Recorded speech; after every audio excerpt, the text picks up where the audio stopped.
welcome back again to another episode of Tactical Enlightenment. Our YouTube channel is dedicated to Bannerlord and specifically Battlefield Command and Advanced Tactics, and we continue on with our Peasants Revolt here. This Peasants Revolt is a side branch from our main campaign in which we're storming around the battlefields of Calradia here with an army of lower level troops. We have some ground rules that we've self-implied upon ourselves, and now we're looking in this episode, just like the Joker, for some aggressive expansion, right? Our operation is small, but we have a lot of potential here. We're down to 7 or 8 companions, although I have a couple more that I've called to us. And as you can see, of course, our army is stacked with low-level troops, and now a big long chain of prisoners of all the nobles that we've taken. Those that still have our head, of course, are following us, and we're going to look to take at least a castle in this episode, if not a castle, and then aim for Amitus, another city for our peasant rebellion here. Every single town you're going to see me go in and gather as many of the resources as we can. Of course, food is going to be always a desperate issue. We're being raided, we're being sieged, so food is going to be a constant problem here. And we're also going to be recruiting as many troops as we can as well. We got to replenish this army. Of course, every time we get tier 5 or 6 units in our army, when our companions upgrade them, etc., we disband those units, right? So our army is entirely composed of tier 4 and below, with lots of militia and other weak units, right? We are simulating a peasants' revolt here.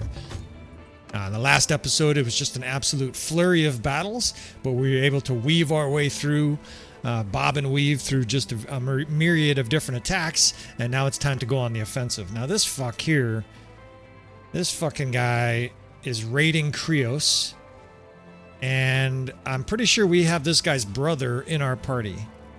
Creos, of course, is the city that this entire series started with, right? The peasants revolted. We do. This guy's brother, let me make sure here. We wouldn't want to get the wrong guy, right? Okay, so that's exactly right. So we have this guy, and his brother, Lyfris, is raiding Creos. This fucking guy here. Yeah, it's time to go, right? Literally, that's what that little caption said. Sorry, it's time to go. Yeah, if your brother wants to raid the village at the same time as you're a prisoner in our army, it's not going to go well for you.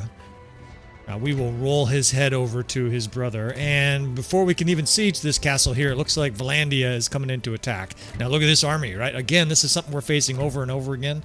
37 banner knights, 48 pikemen, 37 sharpshooters, etc. Right? We're always facing armies of strength, much stronger than our own army, and so we have to use battlefield tactics here. This pompous Baron Stenolf wearing an upside down fucking dog bowl on his head. We are going to put these guys down and then continue on with our siege.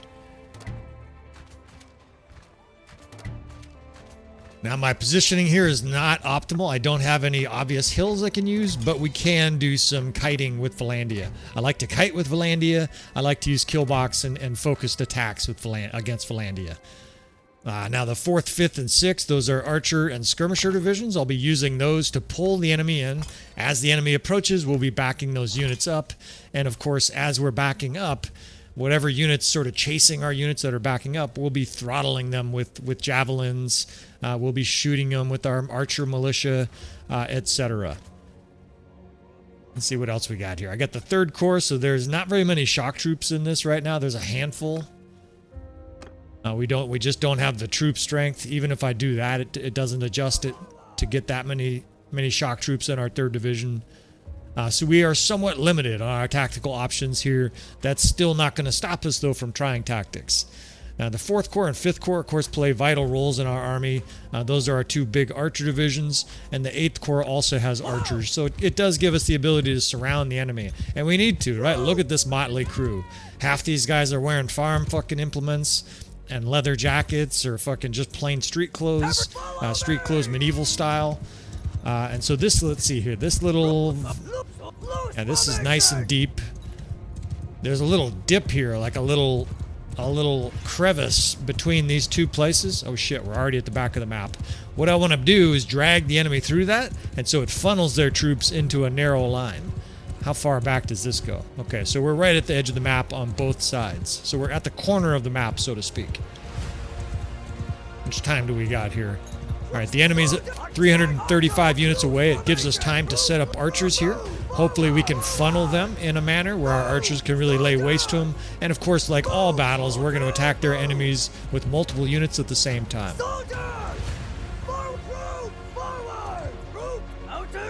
I have been able to narrate and play pretty well in this series, although the most difficult battles, I've noticed my narration kind of goes to shit.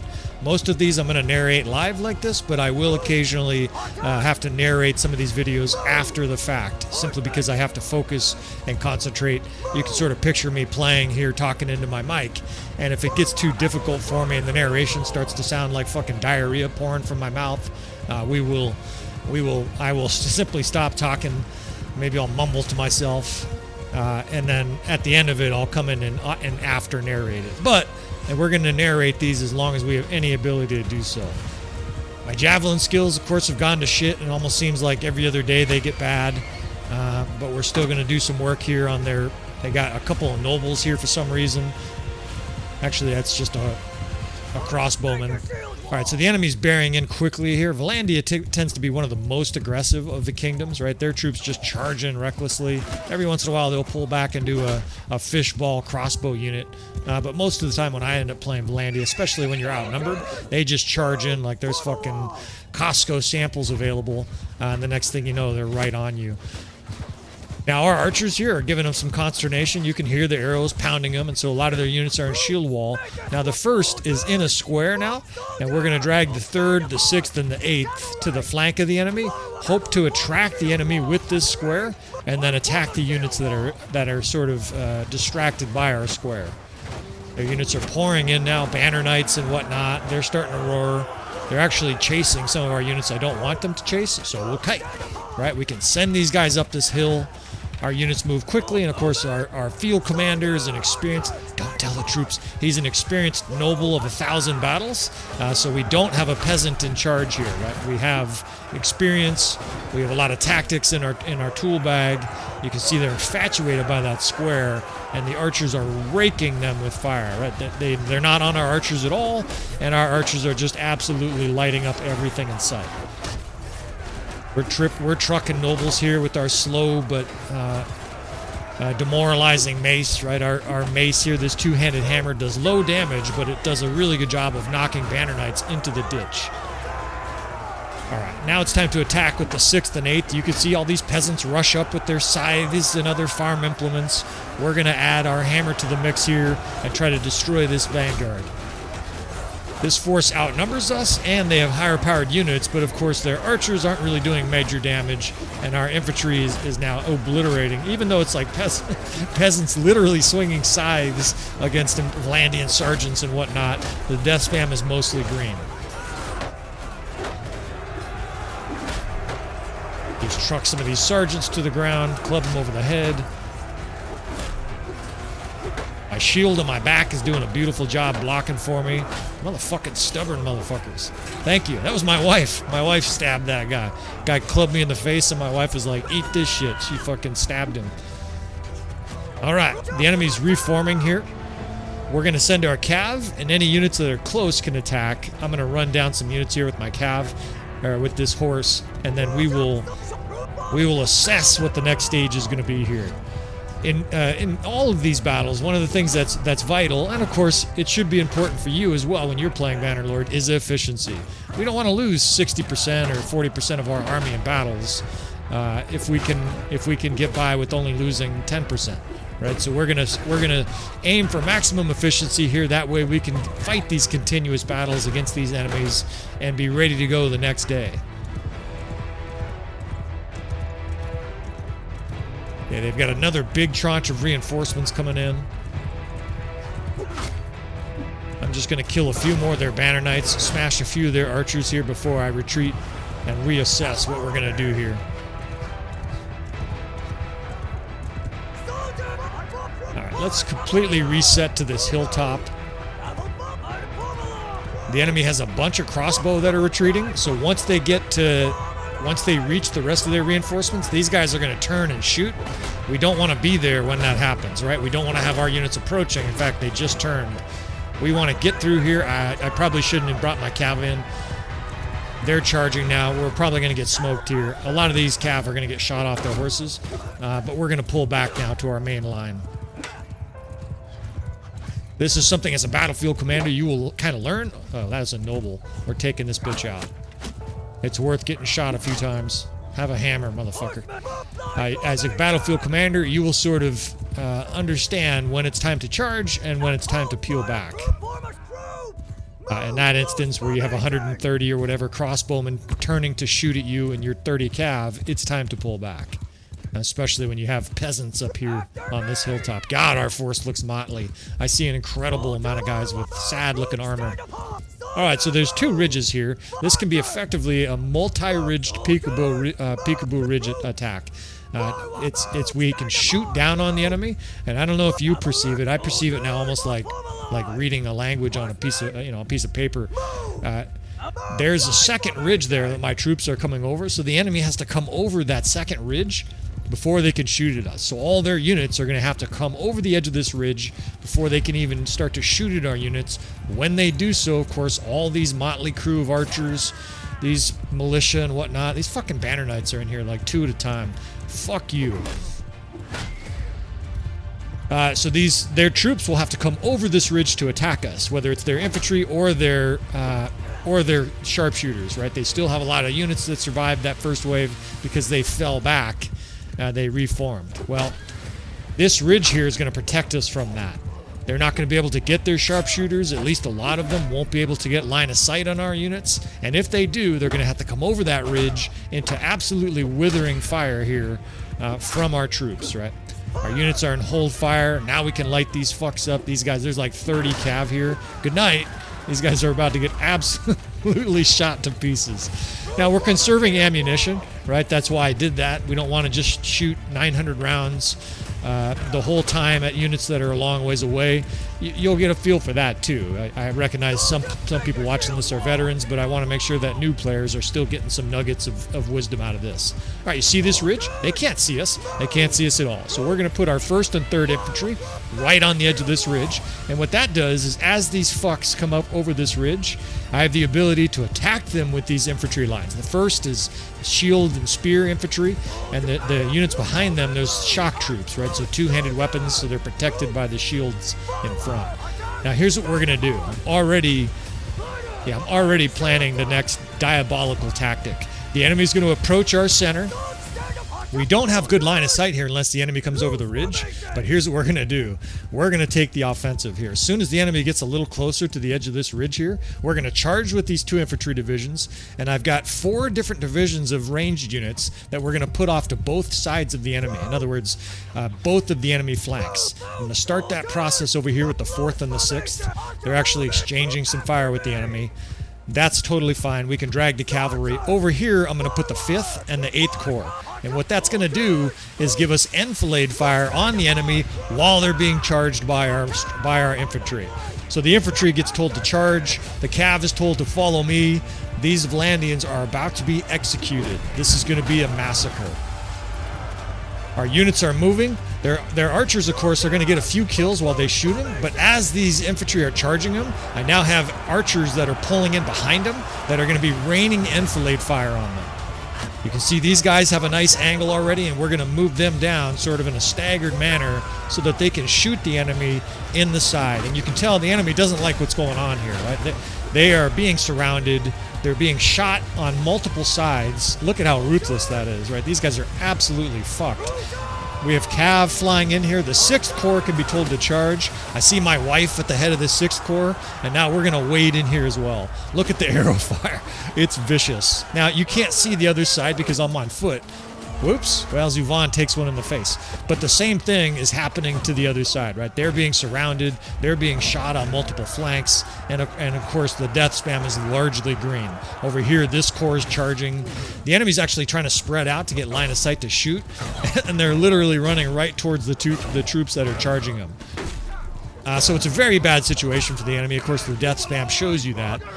This is the kind of thing I'll have to show people from an RTS perspective at another point, because I understand that was a complex series of moves there But what we effectively did is surrounded the enemy, right? We didn't have any units behind him, but we had archers setting up behind him, and as you can see, it's been a devastating attack on the enemy here. Even though they got sharpshooters, even though they have high-level archers, they are fleeing for the hill here. And effectively, this battle is over, right? They got outmaneuvered and butchered here.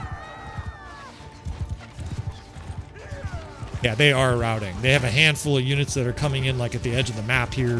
A few of these crossbowmen are like, shouldn't we fight? And the other ones are like, fuck no. Did you just see what happened to our division? We're fucking out of here. And they're just not going to make it very far. All right, earlier in the battle I talked about efficiency, right? We need to maintain efficiency in these battles. You in your own campaign, look at this guy. He's backpedaling. There's a bunch of angry militia charging after him. Good night, dude. Efficiency is key because you may have to fight multiple battles. Now, of course, this is like a crazy difficulty deathmatch campaign. You don't need to, you're not going to encounter this kind of difficulty very often, but the more efficient you are, look at these fucking bowl cut prisoners, or not, bowl cut recruits chasing after the enemy. Look at this fucking pathetic guy. Needs a haircut real bad. Call that birth control haircut right there. No one's getting impregnated with that fucking hairstyle. All right, so efficiency. Let me wrap this point up before I talk you to death. You want to be efficient because you may have to fight battle after battle in your campaign, right? You're going to have scenarios where that happens, and if you are efficient with your tactics, if your units are dialed in so that you're winning with a 5 or 6 key KDR, then you're going to be much more likely to be successful in successive battles here, right? In this battle, we pulled off multiple tactics, multiple devastating flanking attacks, and as you can see, the enemy is just, they've had enough. They're running for the hills. Even though their force here was bigger than ours and readily attacked us, they got completely butchered by peasants, by militia archers. Look at this guy. He's got blood splattered all over his face. He's like, yeah, fuck yeah, I'm used to having my own blood spattered on my face. It's nice to have other people's blood spattered on my face. Unfortunately, we didn't lose any companions here, including Zuvan. So that is a very successful exchange. We'll take some more of these fucks prisoner. It might be time for another round of executions here. And we will look for some more troops to recruit. This has actually been one of our main ways of boosting our army. I'm trying to recruit more and more of the, what do you call them, mercenary units, the kind of units that can't upgrade past tier 4. So like Lake Rats and whatnot. It's the minor clans, right? They can never reach a tier 5. It's not part of their troop tree. Well, the benefit of that is I can give those to my companions, and they won't be able to upgrade them out of our army. If that's a strange concept, we'll continue the siege here. Now that we've bitch-slapped the Vlandians, gained some experience, had some fun at their expense, we'll take a look at the defenders. It's a modest force that's in there. It's mostly militia, but we're going to try to take this castle. And mentioning that before, what I mean by upgrade out of our army in our campaign, anytime units get to tier 5 or 6, and it's not going to happen with me, it's going to happen with my companions. We're just simply discharging those units from our army. In some cases, the castles and cities may have tier 5 units, and when I can, I'll remove those from those as well. But units upgrade over the course of time. The idea in the system with Bannerlord is that units get experienced, and they become veteran units, right? They get more combat experience, and this is fairly accurate to real life. All right, so we got a siege tower on the right here. This is a very defendable castle. This is going to be a very difficult siege here. If I can, I will get up there early on and try to commandeer a fire catapult. You can't shoot your catapults, of course, back into the keep, but if you can get to one, you can sure lob explosive rounds into the enemy and do major damage. The beautiful sunrise here to take another possession for our peasant revolt. In fact, this reminds me very much of Gauss Castle. There are some cookie cutter castles in Bannerlord. What I mean by that is that where all of the castles have the same effective layout, right? Same thing with the cities. I think there's a handful that have identical layouts. And Gauss Castle, just like this castle, is very, very tough to assault, and concurrently it's very difficult, or very, very strong to defend. All right, so sending units up quickly here. We're sending these guys to charge. This guy going up the ladder, that's one of their troops. Shoot that guy. What the fuck is that guy doing there? There's a guy in purple. There's pink and purple. I swear that's... Yeah, we just killed him. Man, that was weird. There was a guy in purple. Look at their troops being obliterated here. So we have lots of skirmishers and lots of archers, and even though they're militia archers, 1,000 arrows is going to do major damage to militia on the walls. It's just an absolute assault. Alright, so they're working on getting that tower up there. It's probable that the tower is going to be destroyed. Well, I didn't mean to jinx it, but it's already destroyed. So the ram is our second route in here. Other than that, it's this main tower, or the main ladders. So I'm going to kind of help and throw javelins here at the edge. I don't have enough health right now, I feel, to go up onto the ladders. So we're going to stay down on the ground level here, lob some javelins in, and let our troops charge up these ladder walls. Meanwhile, I'm going to help them at the main gate.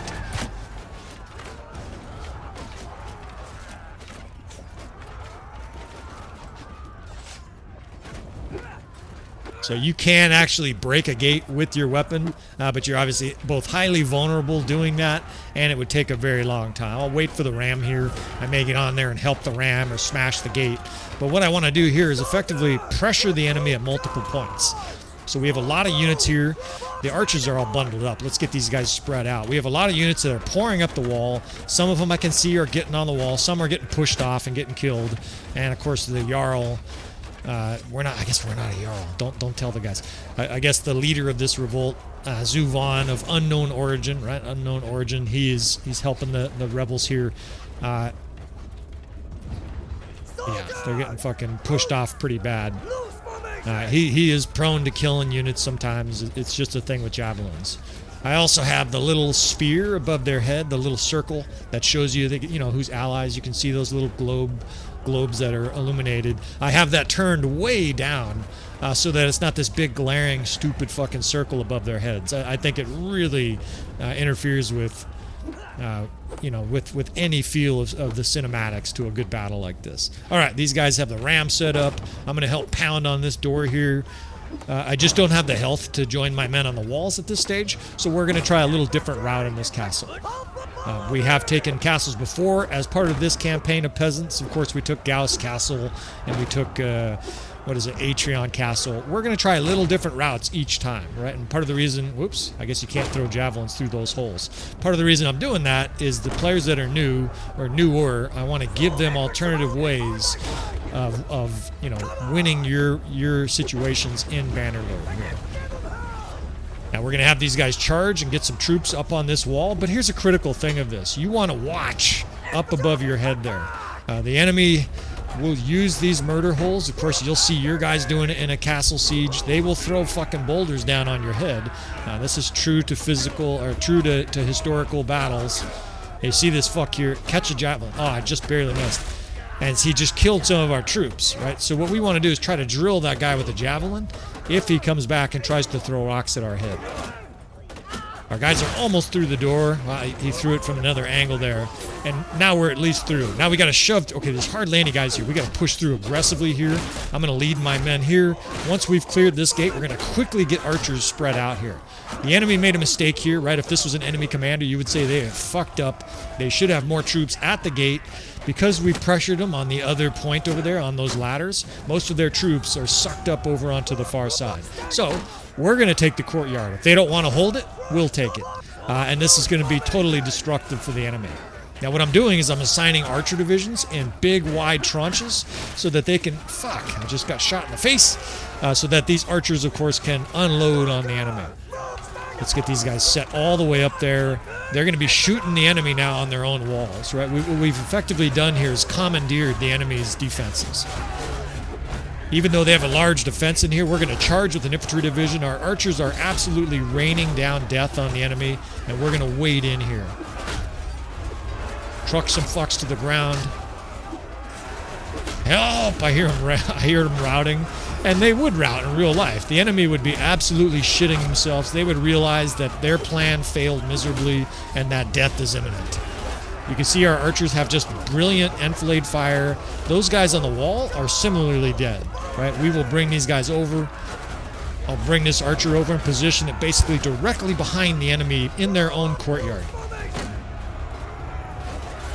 So they're being pressured on the ladder on one side. They're getting shoved off. I see guys falling to their death. Now they have a bunch of archers here that can be told to charge. The guys with arrows will shoot, and watch all these poor fucks on the walls. They're getting shot on the way down. Now they're being laced with arrows from inside their own courtyard. I mean, you want to talk about a meat grinder. Look at that cataphract just got smoked. It's a pretty beautiful thing, and I love it. These are mostly peasants and militia spearmen and whatnot, just skewering the enemy. Holy fuck, that was fast. That was just an absolute butchering there. Javon made it through, right? We didn't get knocked unconscious. That mod that increases death for our nobles, that's going to take a bite in this campaign. It will kill enemy nobles more, and it will kill Zuvan and his companions more readily when they're knocked unconscious. If you want to know more about it, I think it's called More Death or Death for All or some shit like that. It's in the video description link, as are all the other mods that I typically use in each episode. So this is a highly successful siege here. This castle, see we lost a companion there. This castle's very close to Saneopa, and the benefit of that, of course, is it'll be easy to defend both, and it'll be somewhat easy to shuttle troops between the two of them. We're going to take some of these militia archers, especially the higher level militia archers, prisoners here, because we're going to be recruiting them en masse in the upcoming episodes. That's going to be our main route, honestly, of getting troops into our army. It's difficult for us to recruit. And we had a death. Ivarin has died in battle, and that's going to be sort of our main way of getting forces into the army here. So I will probably spare you some of the slower details here, and then we will continue on with the narration in a second. All right, so I'll spare you some of those details, but what we effectively did is we consolidated all our tier 5 units here into my army, and that's so that I can discharge these guys, right? This is one of the ground rules we've set for this peasant revolt, is we're not having any tier 5 or 6 units in our army, so those guys are discharged. Now we're going to go into the castle here, and we're going to leave about 30 or 40 troops. I don't have a lot of troops to leave, and that's because I have aspirations in this episode, in this campaign, to expand our territory. Right? We're quoting the Batman here. It's time for a little aggressive expansion. Right? We're gonna take over some more castles, some more cities, and we're going to continue to try to expand our rebel kingdom here. Now, part of the reason I'm putting some troops here is that if a castle has no troops, it becomes very readily attacked by the enemy. If we attacked Amitus, though, with like 300 troops, I don't think we'd be successful, this reminds me of a Sun Tzu quote, right? Sun Tzu was a war philosopher, and sometimes this quote is attributed to Frederick the Great. Like 1,500 years before Frederick the Great said it, Sun Tzu, which Sun Tzu is actually correct pronunciation for those out there about to correct me. Sun Tzu said, he who defends everything defends nothing, right? And the concept of that is fairly simple. If you spread your defenses out over the course of a period of time into like 10 castles and 5 cities, and all of your cities and castles have like a small defense force, you're going to lose because the enemy is very slowly going to take your forces, as each one is easy to attack, and you're not able to defend. So what my plan is here in this bandit rebellion, we're learning from history, we're learning from Sun Tzu, is to have one major citadel that we defend. Right now, I'm thinking it'll be Saneopa. We've got a pretty decent defense force there, and our other locations, we're going to have a bit of a skeleton crew defense, right? We're going to leave, we're going to have maybe 100 or 150 defenders, maybe a little bit more in cities. And the reason is simple. I have 550 troops. If I would have left 200 more at Varagos Castle, then we can't even begin to siege Amitus. In fact, there's almost 1,000 troops here at Amitus. A lot of people would say that's insane already to try a siege with peasants and recruits against 1,000 defenders. Motherfuckers are sieging, or they're raiding our villages here. That's going to cause a food problem in this campaign. So the point is that we're obeying Sun Tzu here. We're listening to history. We're going to try to keep moving with our rebellion here, but we are going to intermittently defend these locations as the enemy attacks. So here we're outnumbered almost 2-1, and most people are like, you are absolutely out of your mind attacking with a band of peasants. We've got all these nobles here, and I'm getting a little bloodthirsty. I think it's time to lop off a few more heads here. These fuck nobles they're trying to ransom them and trying to give us like 5,000 gold for them. Well, we have like unlimited gold, and why would we pay them gold for the heads of these guys when we can just roll their heads down the street and then strip them of their armor and go sell it in a town? Now, in all reality, I don't think you can actually take their armor, but the point is that we are role-playing here as bloodthirsty peasants. Before anybody reports me to the FBI, I'm actually a pretty nice guy. My wife and I like volunteer at the Humane Society, walking, you know, the abandoned dogs and stuff like that. We love children, and we have a garden and stuff like that. But video games are the perfect output for our testosterone-laced aggression, right? We can imagine if like the war. The warmongers of the past 500 years had Bannerlord, right? Like Genghis Khan would probably have been like a great gardener, or maybe he would have been like a chef or a chef or something like that. Instead, he conquered like half of Eurasia because the guy didn't have Bannerlord to get his bloodlust on. Right, so these guys, they're trying to, like this guy, they're just trying to, they're going to give us 5,000 gold for him. Well, we'll send them his head back and say, we don't need the money. We're going to play totally ruthless in this campaign. We're going to instill some role-playing fear here in our enemies, and we're going to lighten our noble load from time to time. All right, just like the Siege of Veragos, we're going to apply pressure on this city in multiple points here, right? There's a decent-sized garrison, fairly high units, right? But actually, the overall strength of this is a little bit lower than a lot of the other locations we've been attempting to siege so far. So we're going to have a better chance here, even though this is very unusual. I do not recommend anybody playing a campaign try to siege a city with half the forces of the defenders, right? People are probably watching this are like, are you out of your fucking mind? But we're going to use tactics. We're gonna try to puncture a hole in this keep, right? Not physically a hole, but we're going to try to get a purchase point.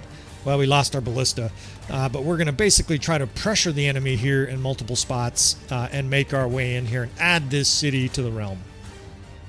Add it to our rebellious kingdom.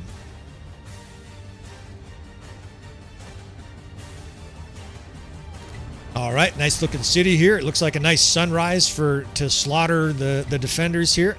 Now, the militia, I wish I could send them a message saying, look, we'll just take you into our army. We'll pay you more. We got hotter chicks. You should join our side. But alas, there's no such thing in Bannerlord. So we're going to have to kill these fucks. And we have to kill a lot of them, right? In fact, we just lost 20 troops there. What are these fucking guys doing? There's guys right at the front door here. Fuck, I'm going to get killed. Oh, shit. I just got shot for like half my life. I don't know. Oh, shit. Almost got killed being a little cocky here in the first 20 seconds of this episode. That's going to happen sometimes. You know, it's suboptimal, but we're going to roll on, right? That's how we're playing the channel. Fortunately, I do have the RTS mod set up, and so what I'll be able to do is just take over another companion here if Zavan gets shot in the face again and rocked off his horse. We're rolling along here. We're pretty experienced, but, you know, sometimes cockiness will get you into trouble. So we're going to set up archers over here. I'm going to drag the 7th Corps and an infantry division over to these ladders because this is the first pressure point. I want to get these ladders up immediately, and then these archers spread out here in a thick mass. They will be vulnerable to counter siege, but man, are they going to obliterate any of the defenders on the wall. Yeah, hurry the fuck up here, dude. I'm doing it all here. Like, these guys don't know I'm the Jarl. They're just like making me do all the fucking work here. All right. So we'll fire some javelins in here with poor aim, and look at the pressure we can provide up there, right? They're pushing our ladders away, but with this many archers, yeah, they're holding their shields up. They're going to get shot in the ear and the arm and the leg. That many arrows will pretty much obliterate a force here. Now, this is the first pressure point. I'm going to head to the ram or the siege tower, and then we will proceed from there. And they're pushing. I'm going to have to help these guys keep these ladders up. Come on, dude. Get that shit up there. Go to the gym more often. All right, so our archers are absolutely working the guys here. Look at, they're absolutely being obliterated. The defenders are being scorched. Hey, there's a fire catapult right there. I changed my mind. We're going up here. If I can commandeer that fire catapult early on here, then we've got a chance to take this city quickly. The ram is heading towards the front. I haven't seen that destroyed yet, and I can only hope that the siege tower makes it to the other side. It'll probably be destroyed, but if we can make a puncture point here, right, if we can get troops into the keep here, then we've got a shot. They just got a bunch of defenders here, so we're going to have to fight our way through this. But look at our archers working, right? They're just firing away down there, obliterating everything in sight. Now I'm up here, my hammer's going to work, and the enemy is getting crushed. They is lost. All right. Now what I want to do is I want to get archers set up in the enemy's courtyard. This should be familiar to you, right? You just saw us do this at Gauss. Now we're going to do it here at Amitus. Our guys have a little puncture point there, and we have control of the ladders. That means I'm going to be able to get these archers pulled up here. Now the enemy's really going to try to stop us here, right? You can see their militia and their units are pouring in here quickly because the enemy's desperate to try to plug this hole up. Maybe they heard how the last castle fell. I said Gauss Castle. I should have said Vergos Castle. If you can get a puncture point in a city and you can start getting troops down in the courtyard, get the fuck up here, guys. Then you can take a city that would ordinarily be impossible. You can see the power bar. The power bar basically says we have no chance of taking this city, but we're gonna try to change those odds. I've got a nice spot here to fire in some javelins. I hope I can get some explosive rounds up here. I think there will be some. There'll probably be a couple fucks that I got to push through to get to them. But anybody who's been watching this series, okay, there are. Here's a couple guys right here. Catch a javelin. You can catch one too. Just like the first castle, we took Gauss Castle in the very first or second episode. Now I have all these fireballs that I can lob down on the enemy. Now, unfortunately, I have no targets here. What I can do is I can actually have these units follow me and will very temporarily give up ground on those walls. And I'm basically like a yo-yo. I'm just kiting the enemy towards me. I'm like, yeah, sure. Bring the enemy to me so that we can blow them up en masse. My units are coming our way, the enemy's coming the other way, and they catch a big explosive round. Well, we killed one of our own guys there. I can't really see in this light. It very much looks like the shields, both colors look the same. Well, we'll take a 4 or 5 to 1 ratio. If we can kill 5 of their guys for 1 of ours, that'll work. Rain these a little higher. Maybe I can get them over their units. Yeah, I'll see. That's like 6 or 7 of their units to 1 of ours. That's a good trade. We'll take it. Fire these a little bit higher. Okay, I'm mass murdering my own troops now. Let's get a little bit more efficient with these throws. I wish there were more enemies, because I've got a bunch of these fucking grenades to throw.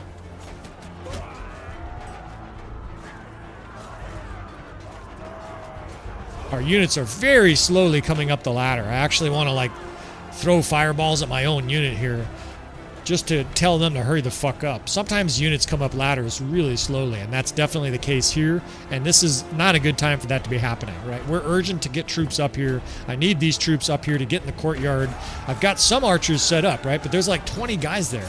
I see these guys coming up. I'm gonna cut your fucking rations unless you guys start hurrying up these fucking ladders. We can't stop them. Our troops are doing a good job here of keeping the enemy off of the ladder, or off of our ladders, right, so that we can get troops in the courtyard. But I also see an awful lot of death spam for our side here, right? Our forces at the other sides... Kill that guy. There we go. Our forces at the other locations here, probably the ram trying to come through the main gate, are not doing very well, right? They're being skewered. Just like when you defend a keep, you know that if you can bottle the enemy up at one of these choke points, you can massacre them. Okay, so they're sending a big wave of defenders here to try to plug up our ladder area. They've got some guys at the front gate. I got to be careful not to get shot here. I'm going to wade in here, but then I'm going to we'll look for a place to stand. I can't have them sending 1,000 guys here to defend these ladders. I got to get more archers down here in the courtyard, because if I could get like even 100 guys in the courtyard, right, those guys are going to do major work down there. They're going to be fucking the enemy up. I can sort of backdoor some of these guys attacking our enemy forces here. Just bitch slapping guys with my fast hammer. Get out of here. I don't want to die. Yeah, it's not safe to come through there, dude. This guy's just trucked.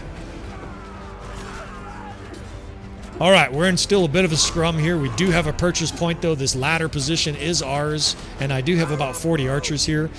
The rest of them are coming. I can see them coming down the other side of the ramp there. Once we get a sufficient amount here, we're going to be able to mount an attack on the enemy at the gate. Now, they do have archers counterfiring here at the gate, so I'm going to be sort of weaving in and out of cover as these guys are counterfiring at us. But now we're trying to organize infantry and archers down here so we can sweep this side of the keep by force. A lot of those units are militia, of course, so our archers should be able to do a good job here. And as I get infantry down here, we're going to mount these guys up for an attack. You see I've got guys with shields here that can charge into the shield wall. The wall is still chaos up there. There's a lot of carnage up there. But at least for now, it does look like we're holding that access point. It's vital, obviously, that we hold the ladders there. If they stop the stem of our troops coming up that side, it's going to be a major problem. In fact, let's go take a look at this to make sure this isn't a problem. I'm having a real hard time getting as many guys in this courtyard as I want. I mean, I've got 160 archers that I'm commanding, and they're taking their sweet-ass time getting down here. This is part of the reason. The enemy's up here attacking them, making it difficult for our guys to get up on the ladder. I'm basically going to help them punch a hole here. Enemy forces are pouring through here. Motherfucker. Let's truck these guys. Our fast hammer does nice work on militia. It's clubbing every other guy to the ground. Now we'll have these guys charge. Okay, they either routed or they're pulling back. They definitely didn't like that onslaught. Jesus Christ, they're just pouring at us here. This is where the speed of a weapon is essential. I can do way more damage with a fast, short weapon here than a long, slow weapon. I mean, just trucking guys left and right. It's like an axe murderer, only it's fucking a hammer, so it's all blunt damage. Alright, so the enemy's bound up there in a huge mass. But we're pushing forces through here. We're starting to fill up the courtyard there. Where the fuck are the rest of my troops over here? I think the problem is a lot of them went to the other access point.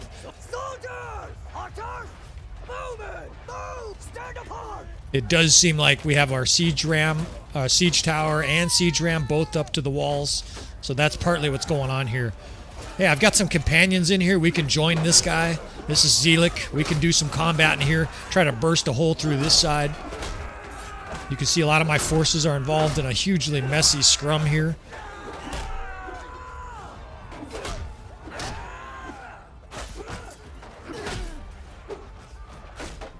These, of course, are some of the most enjoyable parts of a siege. When you have just these chaotic scrums where it's like 5 of you against 7 of them, and the hallways are filling with fucking dead bodies. It's chaos. Die, you bastard! I just got to avoid a big hit here, otherwise I'll be dropped. Right now, though, I'm fucking overwhelming the enemy with this hammer. Let's see if we have any of those. Oh, this is fucking beautiful. Talk about jackpot. I should have looked up here earlier. Look at these defenders here. I'm going to hit some of our own troops, though, but bombs away, right? Now it's time to fucking blow shit up. Actually, I damaged that building, it looks like. Yeah, it blew a hole in the fucking wall there. All right, that's mostly enemies, right? Anytime I see several enemies, we're going to start lobbing these explosive rounds in.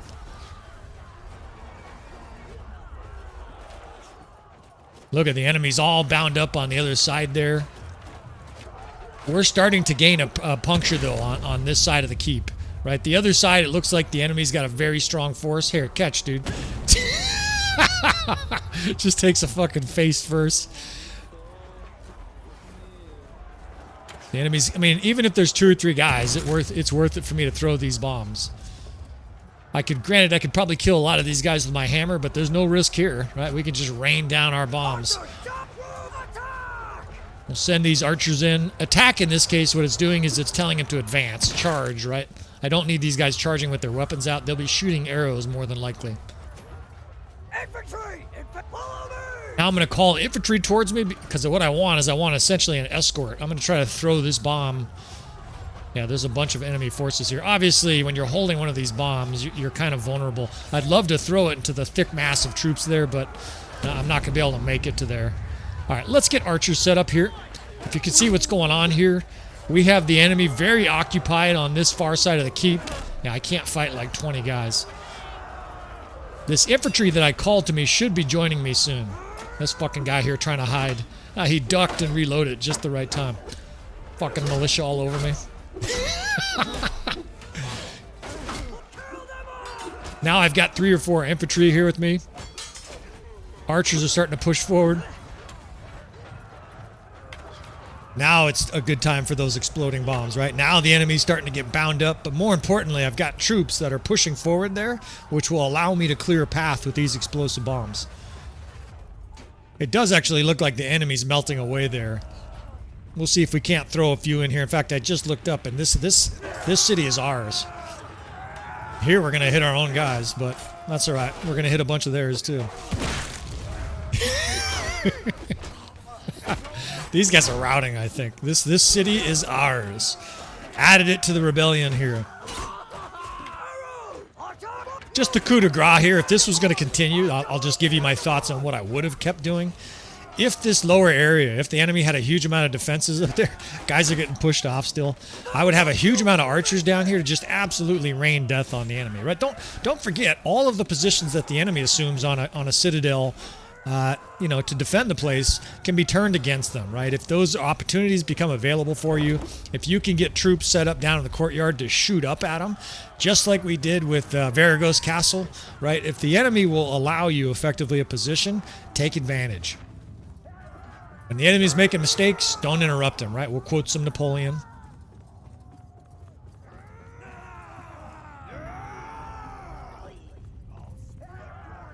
And the somber celebratory music plays on my music track here as we have taken beautifully another very strong city. This city is now ours to defend.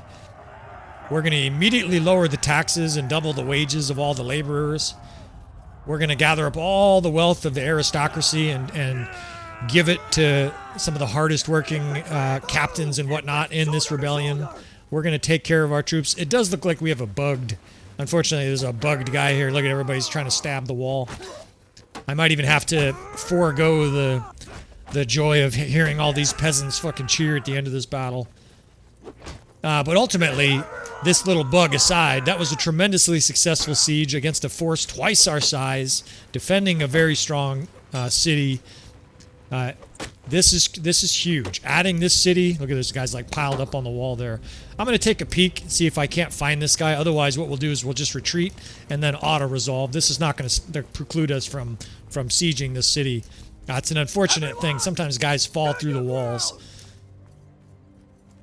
But ultimately, this is a huge next step for us, right? I'm setting the predetermined goal to win this campaign at holding 5... Yeah, I can't go lower than this, so this guy is just stuck. We'll retreat here, take a look at our stats real quick, and then we'll retreat. So 330 losses, so we did lose, you know, 2/3 of our force there. I could just send troops here. They got like 20 guys left, and this city is ours. So getting back to it, the winning conditions for this campaign, because frankly, I don't plan on playing this all the way out to the very, very end. And the reason is because I kind of find that repetitious and boring. Once you have a steamroller ahead of steam in Bannerlord, everybody knows if you've played a full campaign, once you have X amount of cities and castles and fiefs and vassals, there's no drama to the game at all. It's just over. It's like a chess match. If the opponent forfeited his queen and bishop to start the match, unless you're incompetent, the match is over. We'll happily take on here some Wahan the Golden. We're not discriminatory. We'll take all little mercenaries into our army here, especially wearing their peasants' gear. But so if I get to the stage where I'm holding 5 cities and 5 castles, even if they're under siege, what I'm going to do is I'm going to call this challenge complete, right? This is a sort of artificial challenge. We're limiting ourselves onto what kind of troops we can use. We're disbanding tier 5 troops. Like, no one would ever do that during a campaign. We're doing some things here to role play a little bit, right? To make it difficult so that we can show tactics, play the game on a high level of difficulty. And hopefully some of the little strategic, logistical sides of things benefit some of you guys out there that are playing a campaign and it's giving you a hard time. Hopefully little nuggets I've gained in wisdom of playing 7,000 hours of this great game I can transmute through these videos. And hopefully at the same time we can have some fun, right? We can behead some fucking nobles after we drag them behind us in chains through the shit of all of our cows. We will symbolically burn the body here, and by the way, this would stink to high hell. We'll burn the body here of one of our fallen comrades, and we will continue on with our peasant rebellion, right? We've suffered losses. There's always losses in war. War is hell, but when it's a video game, it's a delicious, beautiful hell, right? This is going to be a lot of fun trying this challenge, trying to see if we can't establish effectively a little a peasants kingdom, right? That's what we're going to call it. If we end up with 5 cities and 5 castles, I might even change the name of our kingdom here soon to some kind of like the United Peasant Front or something like that. And we will continue striving towards that goal. Sinopa is ours, Amitus is now ours, Varagos Castle is ours, and it's onward from here. So let me know what you think, fellas. Please subscribe and like and all that kind of good stuff. And I will talk to you, friends, next time.